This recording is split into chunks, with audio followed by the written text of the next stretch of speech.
10 years ago today, Pope Francis instituted the Pontifical Commission for the Protection of Minors at the Vatican.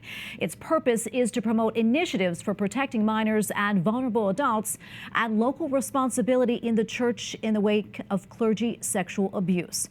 EWTN Vatican Bureau Chief Andreas Thonhauser spoke with Emer McCarthy, a member of the commission, to look back on their work over this past decade. You've been there from the very beginning for 10 years. You've worked at the commission. And what were your personal highlights?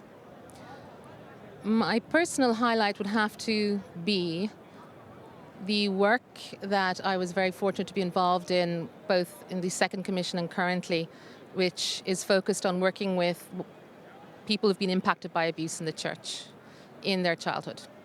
And we had a working group called Working with Survivors in the second commission, who spent years listening to men and women from all over the world, from various social and cultural backgrounds, to try and trace and understand from them what those key challenges were to creating spaces within our church, spaces within our communities that would encourage and allow these people to come forward, to be acknowledged, to be supported in their pursuit of justice and reconciliation. From an insider's perspective, would you say that progress has been made also in how the church is dealing with sexual abuse and how the church is dealing also with the knowledge about cases? As people may or may not be aware, when the Commission was established in 2014, our key mandate and competency was to advise the Holy Father, which is really everything, but it's also nothing. It wasn't a specific mandate. And I think that the first commission struggled a little bit with that, to understand how to offer this advice, in what form, for what output.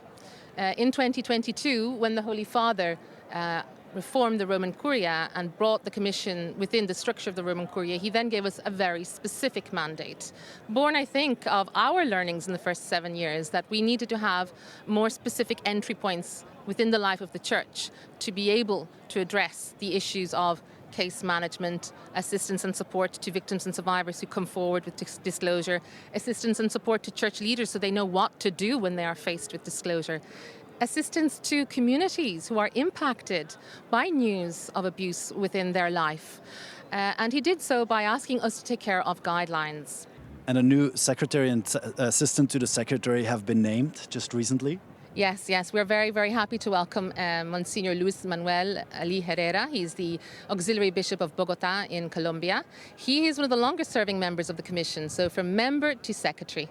He is a psychologist. He has a wealth of expertise in how to begin that cultural change that is necessary in developing churches. He was the first person to establish in Colombia an office for the protection of minors within the Archdiocese of Bogota. He has represented the Commission throughout Latin America, particularly among other bishops, encouraging and enforcing the importance that we address this issue. So he really does understand, the challenges and the progress that needs to be made among leadership. He will be joined and supported by Teresa Kettlekamp, a United States native. She's a former colonel of the Illinois State Police Force. She was one of the people before her retirement who set up a forensics division on identifying missing children.